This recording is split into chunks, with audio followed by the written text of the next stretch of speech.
A data em que o livro de Joel foi escrito despertou muita discussão entre os estudiosos da Bíblia. A maioria concorda que Judá não caiu na extrema depravação espiritual e moral de seus últimos dias. Parece, portanto, que Joel deveria ser colocado entre os profetas anteriores, provavelmente durante o reinado do rei Joás de Judá, por volta de 835 a.C.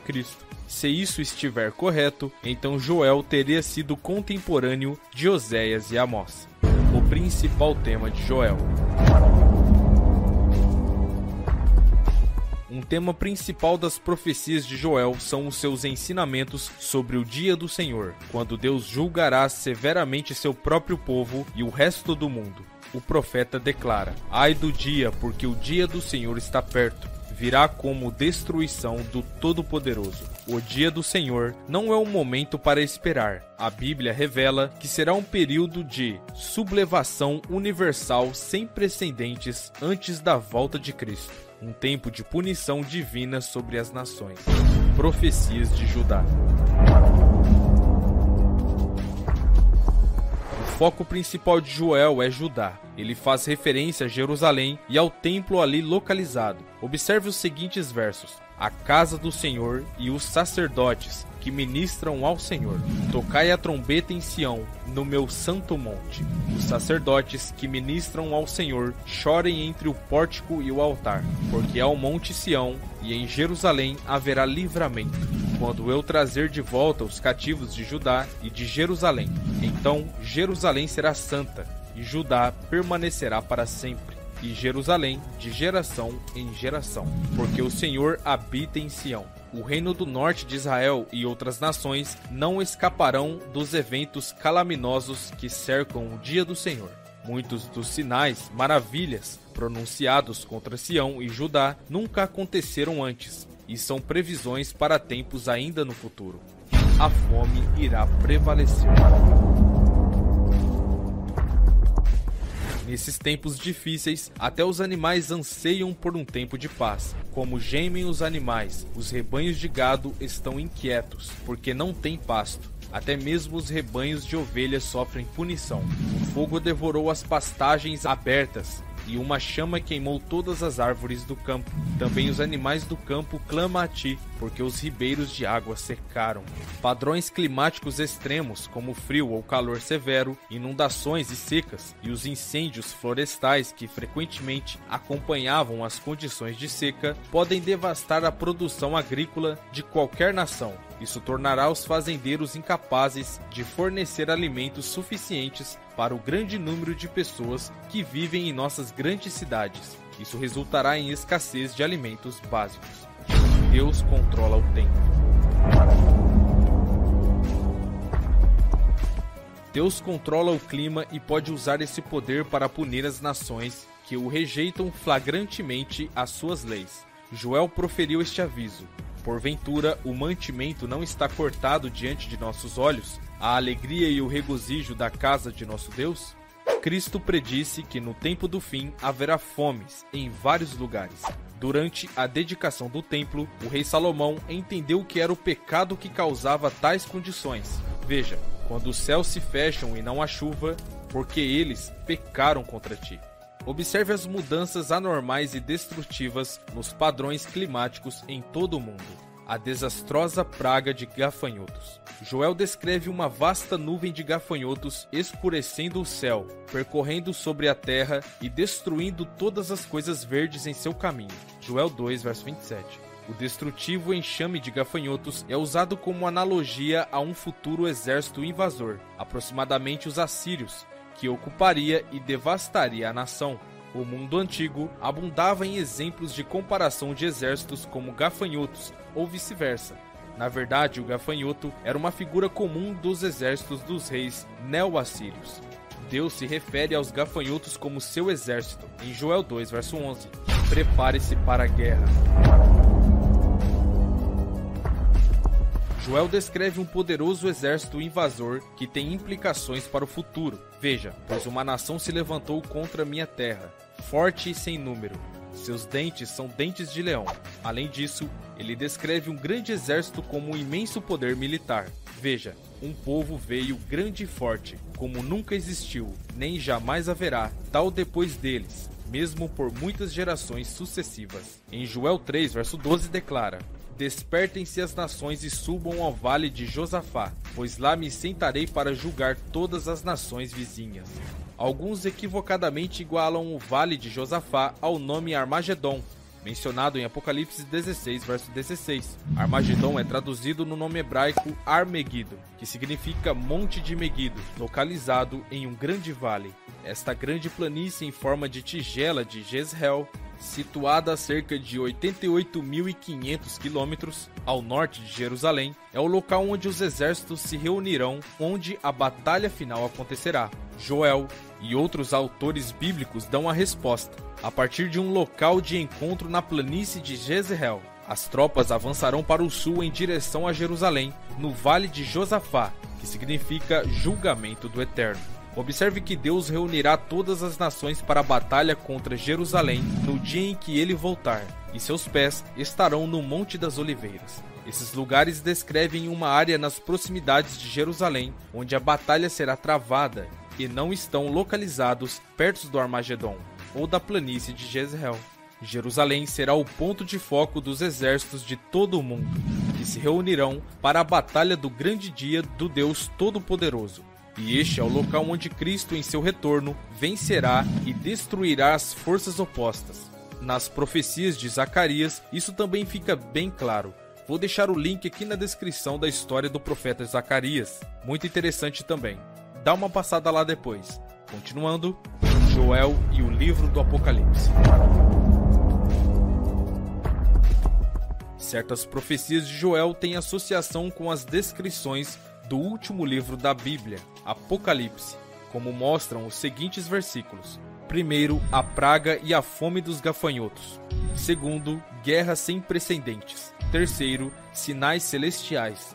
Quarto, a batalha do grande dia do Deus Todo-Poderoso. Quinto, Cristo retorna a Jerusalém. E sexto, Deus derrama favores e bênçãos abundantes. A lua se transforma em sangue.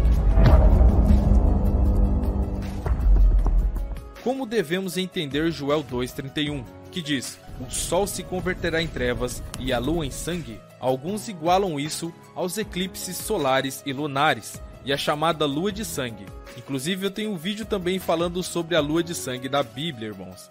Dá uma passada lá depois também, vou deixar o link aqui na descrição. Mas enfim, essa lua às vezes é vista em um eclipse lunar, em uma tentativa de prever a hora exata em que Cristo retornará. Mas esses são os falsos profetas. Não devemos acreditar nisso. Um dos princípios para evitar maus entendidos ao estudar a Bíblia é considerar o contexto e a definição do tempo com a ajuda de outras escrituras. O livro de Joel, porém, como muitas profecias, às vezes salta de um período de tempo para outro. Os versículos 30 e 31 são claramente antes da vinda do grande e terrível dia do Senhor, enquanto os versículos circundantes são sobre o tempo após o retorno de Cristo. No entanto, podemos encontrar a configuração do tempo mais claramente explicada em Apocalipse 6, verso 12, que se refere ao mesmo incidente. Veja, e a lua tornou-se semelhante a sangue. Fica claro que este sexto selo ocorre após os 5 selos listados anteriormente em Apocalipse 6 e no momento em que ocorre um grande terremoto.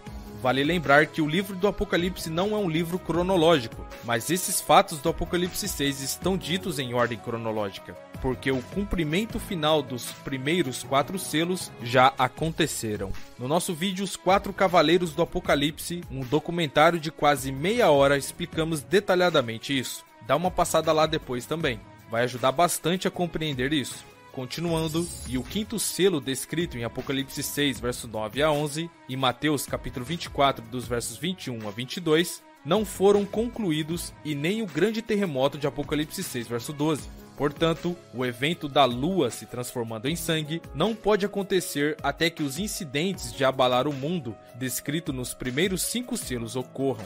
O mais importante para Deus no processo de arrependimento é um coração contrito, A demonstração externa de adoração precisa ser acompanhada por uma genuína mudança no coração. Jesus confirmou isso em Mateus 24, verso 29. Logo depois da tribulação daqueles dias, o sol escurecerá e a lua não dará a sua luz. As estrelas cairão do céu e os poderes do céu serão abalados. Isso se refere claramente a eventos sobrenaturais, não apenas eclipses previsíveis. Jesus também disse que não sabemos o dia e a hora do seu retorno. Então, aqueles que tentam predizê-lo usando eclipses não podem estar corretos. Uma chamada ao arrependimento.